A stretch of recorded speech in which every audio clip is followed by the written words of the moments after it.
Behind the Shades.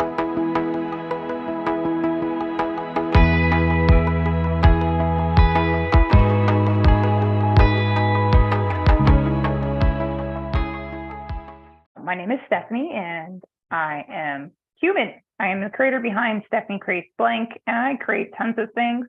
So that's why I just put blank. And you could find me at Facebook and Instagram at Stephanie Creates Blank. And I have a website. It's www.stephaniecreatesblank.com, or you can email me at stephaniecreatesblank@gmail.com. I'm so glad it worked out that way. I'm a military veteran, mom of 4, and a cat. My kids don't like when I leave out the cat. And I love coffee, I love food, cats, and I'm very happy to be here with you today. Perfect. Thank you for joining us. So coffee, cats, and is there anything else that you enjoy that starts with a C? Chocolate I do. Yes. Yes. Can I tell you that I recently got back into eating sweets? And although I don't like dairy, I had like a chocolate biscuit for the first time in years. And when I took that first bite, I swear to you, Stephanie, it was like I ascended to heaven. I was like, this must be what they talked about in the Bible, right? All these different religions. It was like, this is what it is. It's heaven in a snack. So you're a military veteran. So tell us about that experience and how was that? And how did you get started? I grew up in a small town and I needed a job. So after I graduated, I joined the military because my small town had too many people and enough jobs. The military gave me the ability to stand on my own 2 feet. I did not have a pleasant experience in the military, but despite everything that I did go through, I would do it again because it made me the person I am today. And I traveled. I love to travel. It took me to Hawaii. It took me to Louisiana, Maryland, DC. I did do a deployment to Iraq. And my husband's in the military too. So we're currently here in Texas. Perfect. I know here in Canada, I used to, in my teens, because I'm in my 30s now, I joined cadets and it made me truly respect and appreciate discipline. I know that there's like that joke where, at least here anyways, where people said, well, one of the things you learn in the military is you always have to make your bed. You don't leave until you make your bed, right? And I didn't realize how much of a big deal it was until my sergeant's like, you guys made your bed, and the way you make your bed in the military is far different than what my parents told me as a kid. You just pull the blankets and whatever underneath there, don't even look. But this way, it has to be a certain way they do it, has to be a certain pattern. So how long were you in the military for? And how much of what you learned in the military did you apply to your everyday life afterwards? Just under 6 years. I'm going to throw out a shout out to Woven because until I met that group, I was hiding the fact that I was a military veteran because I did not want to talk about it. What did I do? It taught me a lot of things and a lot of jokes and sick humor. One of the jokes I say is like, I don't like to use this. I forgot the word, but I don't like to use the experience of hurry up and waiting, but I can wait all day if we need to. Dress right dress. I like things in a certain order, but not everything. The bed making, I don't do the bed making anymore. My blanket's just thrown on the bed. Timely, I like to be on time. I was a few minutes early to our interview this morning, so I was really glad that you had a waiting room set up. And planning, I like to plan. We have a 30, 60, 90-day calendar outlook, and it's really transferred over well with my life as a mom, especially with 4 kids. and trying to keep up my schedule, my husband's schedule, and my 4 children. I mean, I know I can control that schedule to a certain extent, but that's a lot of people to organize. So I have a calendar here. You can see my cat calendar, and then like 2 feet over, I have another calendar. One thing I learned is I downloaded an app called Google Calendar, and it made me realize that my life is so organized, right? It's like, okay, to your point, it's 30, 60, 90 days. I even give myself alerts in the calendar. So for this interview, it said, okay, you have interviewed Stephanie 3 days. If you interview Stephanie 2 days, 1 day, 2 hours, 1 hour. And I'm like, how can you not be on time when you're that organized? And for you, because I don't have any children, I know that you're a parent, you're a wife, and you wear these different hats, and you have 4 kids, all still very young, under the age of 11. How's the experience as a mother navigating motherhood as you do it with 4 children? It definitely keeps my hands full. My heart is full. But motherhood is a journey, and I call life an adventure now because of the structure that I was so used to having, and with 4 kids, just with kids in general, you just want everything to go this way, and it doesn't. So I'm hoping that the bribe with the ice cream after this interview will keep most of them okay. I can see my little one; he's eating his yogurt, and he's fine watching his movie. But I forgot your question. No, just how's your experience as a mother going forward now? I try to look at it now with just a viewpoint of life's an adventure, and I loosely plan things now. So yes, we're just talking about my 30, 60, 90-day calendar out, but I don't, like the first 2 children, I jam-packed my days. And then after my last 2 children, I was like, nope, we're not doing this. We're not like time blocking my entire life. And it makes it fun and stressful sometimes, but that's life, with or without kids. It's one thing after another. And I really look at it as an adventure because it makes my brain feel better. Like if I look at it with the curiosity of where is this going, it doesn't stress me out as much. I could imagine that it's probably a different experience being a mother now versus, let's say, if you decided to be one when you're still in active duty. And very much so. Do you take some of what you've learned and applied it to how you navigate, as you mentioned, this journey into motherhood and throughout it?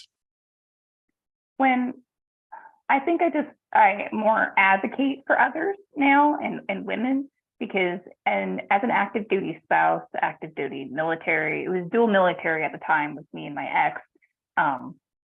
My child was being raised by a babysitter, and my family would be like, how can you do that? How can you wake up and just let someone else watch your kid? And I'm like, well, I'm serving in the military. One, I don't really have a choice unless I want to lose my job. And I like my job. I don't ever want to go back to where I was.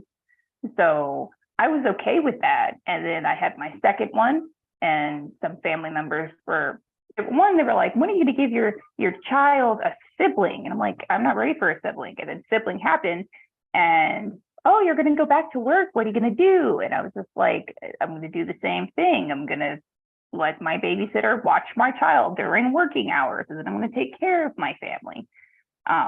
It didn't stop. My military job or career didn't stop, and my life as a mother didn't stop. You had to find a way to make it both work. And I had the opportunity to leave the military with the drawdown, and I took it because my career in the military was not healthy for me. And I was like, there's got to be more to life. And then I was met with, oh my goodness, you're going to get out of the military. What are you going to do? How are you going to support your family? And I'm like, I cannot win if I do this way or do that way. So I learned quickly to do what works for me and my family. And I don't judge. I mean, I want to know that you're safe and your kids are safe, but I'm not going to judge you. And I think there's a lot of that in parenthood is, you know, if you can't keep your house clean, you don't serve your kids 3 home cooked meals a day, you're somehow failing. But at the end of the day, are you happy? Are you and your kids breathing? Because sometimes, you know, just life gets you. Like, I went out to the craft store with my kids and I was very excited. We're gonna go get some arts and crafts. We're gonna do a little project. And I had 2 flat tires. 2 separate times going to the arts and crafts store. And I was just like, man, this is not fun at all. And my kids are upset. And I was like, hey, love, come on out. You know, first, I mean, the first time I was like, just stay in the car. And then the second time I'm like, well, this happened again. Let me take this as a learning opportunity. And I was like, hey, girls, you know, come look at what I'm doing. This is how you change a flat tire. And then, you know, safely go back in the car because it was hot. I burned my hands taking my tire off. I didn't want to be stuck on the side of, well, I wasn't safely in a parking lot, but I didn't want to be stuck in a parking lot with upset kids. It definitely, military definitely gave me the courage and like, I can do it myself. And I'm always like, self-reliant, there's the word, you know, I'm self-reliant on myself. And even though like with increased children, I found out that it's okay to ask for help. So I totally advocate for the new parents. Like, yeah, I might have 4 kids, but if you need help, let me know. You want to shower in quiet? I'll bring over your baby. I'll hold your baby. I'll come over if you don't mind my toddler coming around. You know, I'll come over, watch your babies. You can take 15 minutes and take a shower. Definitely military mom and not military mom are 2 different moms in a sense with just life, you know, how you manage to work around life, because military goes, you know, oh, you got to work today, or, oh, something's taking longer than expected and you can't go home right now. And now as a stay-at-home mom with a side business, I make my work around me. There's always that trying to make the dollar hustle. And I hate the word hustle because I feel like if you work smarter, you don't have to keep running on a hamster wheel. And that's how I associate the hustle, is running on a hamster wheel, and you're just getting tired and then you hop off the wheel. So I use my calendars. I fill in, you know, important dates for my family, and I make time for that, for them around, like not them, but I make time for work around my family. And when I speak to clients, I'm like, hey, I have got 4 kids. And if you're okay with, you know, things taking a little longer, I promise you, I will get what you need done. My goal is to have everything done within 2 weeks, 21 days max. But I've got 4 kids. One of them can come home sick. One of them can get, you know, just wake up sick. And I'm just like, well, the cooties are going to go around my house now. Like, mom hat, can't do all that work that I planned. So The parents are probably out there. It Yeah. does, because the parents are probably out there. I can have a shower in silence. I can have 10, 15 minutes. They're about to bombard Stephanie's house right now, drop off their children, and some may not even come back. Let's be I very hope honest. not. Right? I want friends and like mom friends. I have, you know, some people in a few Facebook groups is like, sorry, I don't want mom friends. I'm like, why? Mom friends are great. You spilled coffee on your shirt. Oh well. Your kids are throwing their food. Okay, this is life right now. It will change. Move on. Let's have a conversation. Like, there's a meme with like Ryan Reynolds, and he's like talking and the world is blowing up behind him. That's how I feel like motherhood is sometimes. And I just have extra kids to take care of. I think it gives me a unique perspective on just, okay, you woke up, you had a flat tire, you had to change your tire, you forgot you got to get gas. You know, your plan has all shifted over and now you're late. Well, I'm glad that you are here and we are sharing our space together. That's it. So tell me a little bit about Stephanie Creates Blank. How did you get into that? What does it, how does it benefit others? And what is something that you want to come out of it going forward? I like connecting people. Really, bottom line is I like connecting people. I love networking. I love getting to know people and be like, oh, like you're coming to visit Texas. I know you like coffee. I have best coffee spots. You want a nice meal? I know where to go. I love doing that. And with my children, some of my children being school aged, I got involved with Girl Scouts, parent teacher organizations. I volunteered up the wazoo. I burned myself out. Like, you can say no. No is a complete sentence, guys. People, humans, whatever you want to call yourselves. Excuse me one moment. So I've been volunteering for years, doing what I'm doing now, or trying to help pay for food. Like that's it. I just want to like make enough money to pay my grocery bill and get my coffee, once a week. My little vice, get my coffee. Can I share with you what my vice is? My vice is I love water, but what I've noticed is ginger ale. I don't know how it started, Yeah. but that is my vice. It used to be like hot chocolate. I used to go to like the coffee store, right? I used to get hot chocolate. And then it was just it just kind of morphed into something else. But I know you're feeling where it's like, I want this. It's my vice. I needed to start my day. Is that what coffee is for you? I call it a hug and a mug. And yes, bottom line is I mean, I drink decaf, but I don't feel like I started my day until I drank my coffee. It doesn't matter if it's like first thing in the morning, in the afternoon. I just, oh, my day started now that I have my cup of coffee. And as a parent, as a mom, as a human, you have to make time for yourself. And that is my thing, is just I like having my sit down moment, drinking my coffee with myself or with others, and just having that to share it with myself, to gather my thoughts and all that fun stuff. I really like that yours is ginger ale. It is. It used to be Ginger ale helps tea. with tea too. Yeah, it used to Sweet be tea. tea. I'm going to share something with you, Stephanie, because you're the best in Texas right now. So it used to be to the point where I was actually asking people the types of teas they had, and I would try them. And then there's some people who would travel. I was like, can you get me a tea from Texas? Can you get me a tea from Florida? Can you get me a tea from this different areas? And I had cupboards filled with teas across the world. I was like a tea connoisseur. Yeah. We It was do have crazy. amazing strawberry poteet Texas tea. If you want me to send you some. Ooh, she's selling Texas, everyone. Just so you guys know, full transparency, I did say that Houston is the place to be. I don't know where in Texas she is, but I was promoting Texas, and now she's selling it even more. So yes, I will take some Texas tea. Okay.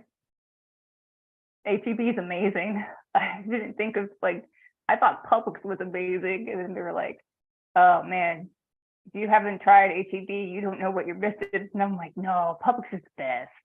Like, no, HEB. I'm like, definitely from like Texas to the West, HEB is the best. I One thing haven't you been into mentioned, Publix in a few years, so I just can't be like, yes. But on the East Coast, Publix is the best. West Coast, Texas over, HEB is the best. there you go. There's one thing you mentioned, Stephanie, and that's something that I like to touch on as well. Is you mentioned that no, you know, learn to say no, and you mentioned that no is a full Oh, sentence. Was that difficult for you to understand, or at least to start doing in your life? yes, I completely remember what you asked me when I went on a tea in a supermarket thing. Mom brain is real. No, yes, everybody would be like, "Hey, Stephanie, can you do this?" I was reliable, I was dependable, and yes, it's great to be like, "You need me to help you," but you have to understand at that point, I had 3 kids. I can't do last minute stuff. And I kept saying yes. I kept saying yes. And it got to the point where my family was mad at me. And that's how I learned that, like, I don't mind working on my birthday, but my kids mind that I work on my birthday. So birthdays are days that day before and day of, I don't work. And other important holidays to our family, we don't do that. But I set healthy boundaries, and no was a hard one to learn, but it was, when you learn to say no without guilt, it's so freeing, and you don't want anybody to mess that piece up. And I think it's just respectable. Like, if you have this line that you don't want crossed, you're a human. I understand that. And I won't cross it, at least not knowingly anyway. So Oh yeah, the word no became such a firm boundary for me, where it got to the point where I kind of enjoyed saying no. When someone asked me to do something and I realized that there wasn't truly a benefit to me, I'd be like, that doesn't work for me. Or I can't do this. Maybe I can do that. But it took me some time to get comfortable saying no, especially to those who were close enough to me. Let's say like your inner circle of friends, or maybe some very close acquaintances. But once I began to realize that I was doing it to protect me, that's when it made a lot more sense. Did you have like a revelation or a change in yourself where you're saying that I'm saying no, I'm not able to do this because I need to protect myself? My children want me around on birthdays. They want me around more to do this. Was it something along those lines? Yes. Yes. That, like, take my warning. Like, it was I was volunteering and I got replaced. I was the big cheese of the volunteering thing, and they were like, "Oh, you're not doing what we want." So they found someone who would do what they wanted, and I was like, "You know how many hours I've invested away from my family? Do you know how much money I've invested for babysitting for this?" And because I can't call it bad business practices, but it's not business practices I would have done. Rule following is a big thing for me. Military just kind of solidified that. But yeah, after being replaced like that, I was like, never again. I'm not going to be manipulated to see, like, oh, this would be so more beneficial if you would do this. And I'm like, no, it's not going to be. Like, if the kids don't know, they're not going to know. And it's not healthy for you to try to do this event with less than a week's time. And that's not fair for you. It's not fair for the people involved. And my children didn't know, they weren't going to care. So after landing on my butt like that, I fell down the stairs. I literally fell down the stairs, and I had a knee surgery, which was just probably the catalyst of what happened. But I was replaceable. You are replaceable at work. You're not replaceable at home. So let's, within healthy boundaries, because you can't be a mat at home either. Make sure that you put yourself and your family first, because you can't fill from an empty cup. You can't pour into others when you have, an empty gas tank or a low battery. So I definitely schedule like me time in, and coffee helps. What's something that you learned about yourself that you're kind of surprised that is a part of your life now? Did I learn? In terms of what? I always like to learn. Excuse me. Well, you mentioned that as you're learning to say no, and you made a beautiful point where you said that I'm replaceable at work, you and so many others, but there's one place where we're not replaceable, that's at home. So when I was asking that question, did you always feel and believe that, or is that something that you grew to learn and appreciate later on? I heard it. I heard, people telling me you're replaceable at work. I thought I had a really nice work life, home life balance. And my husband was like, honey, you are working basically equivalent to 2.5 full-time jobs doing what you're doing. And the kids are cranky. They want you home. And when I was replaced, I was like, oh, maybe I didn't have a good work-life balance. I can't say even work-life balance because I don't think there is such a thing, because it just seems to work together instead of creating that division. Maybe that's something I learned. I learned a lot in that process. Going back to your, like, what did, what do I do? Like, I do tons of creative stuff, trying to connect people in my business. And now I'm just trying to put a price tag on that to help you alleviate that stress of making the social media content. Oh, I got to post that image on my website or my Facebook. And I want to create that time for you in your family or in your life, because if it's not bringing you joy, do you really need it?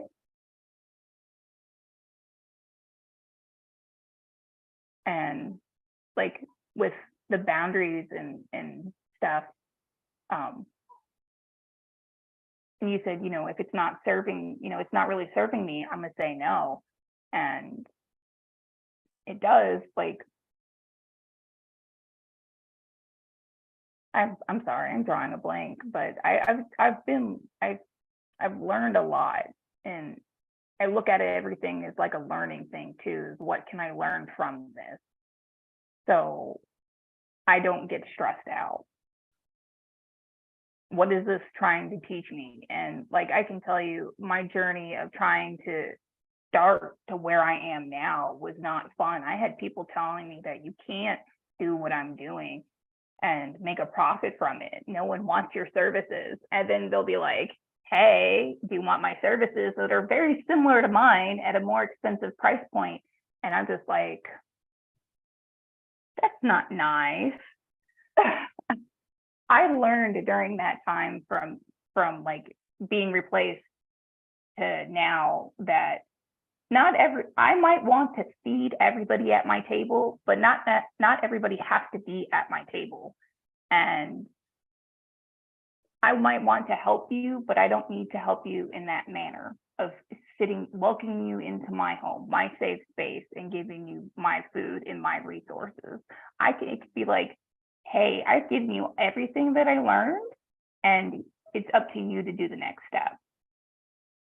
Like, you can't drag somebody with you and make them want to do it. And I feel like at some point, if you want it bad enough, you'll start making that progress to do it. Just the step in the right direction. Like when a flower doesn't bloom, we change its environment. We don't blame the flower. That's something that I learned because I was told, because Stephanie Craze Blank, we're coming back around here, was I can't be multi-passionate. I cannot paint. I can't quilt. I can't do social media. I can't help you just do what I do. And I call myself a fancy virtual assistant because because of all the skills that I learned between the military, my volunteering with multiple organizations, which I've been background checked. So, I am safe to, drop your child off so you can shower, like I can help you with your finances. I can get this all in order so you can go to sleep easier at night. And what works for me might not work for you, but I can help you with the tools and the tricks and the things that I did learn, the things that I learned, that not everybody has to be at my table. I paid to be at a table where they picked on me. And I was like, this isn't nice. You're purposely excluding me. And I paid money to be here. And a part of me was like, I paid money, I'm invested, I'm not doing what they said I need to be doing. But on the other hand, I'm giving people the same advice that she's telling me or they're telling me. And I'm like, I'm just saying it in my way, and the way that's authentic to me. And I don't have to be sitting at the table with them. And that was a part of like a big thing for me to learn, was I don't have to be sitting at the Mean Kids Club to be accepted. I will find my people, because I would come home crying that before I got, removed from the position, I was like, they're excluding me. They're not being nice to me. Something's going on and they're just not being nice. And I just want them to have it because this is so much stress because I can't handle it anymore. I want to give it up, but we're not doing it in the manner that was kosher to me. And I was like, it's like sitting at the mean girls table. And I'm like, I don't need to be at the mean girls table. I am not a mean person. I don't wish you ill will. I want to feed you. I want to bake you cookies. I will go to the store and pick up my, here's the sweet tea that, you said you liked, and I will send it to you just because I was thinking of you and I could do it. That's the type of person I am. And that leaves me to be open for manipulations being taken advantage of. And that's where the ability to say no and boundaries come in. And I'm so happy that it might have taken me longer to do what I'm doing right now, but I'm here doing it my way. And I'm not compromising my integrity to do so. And I am not just a mother. That was something that they told me in the group that I was paying to be at, was I was just a mother. What did I know? And I'm like, I know a lot.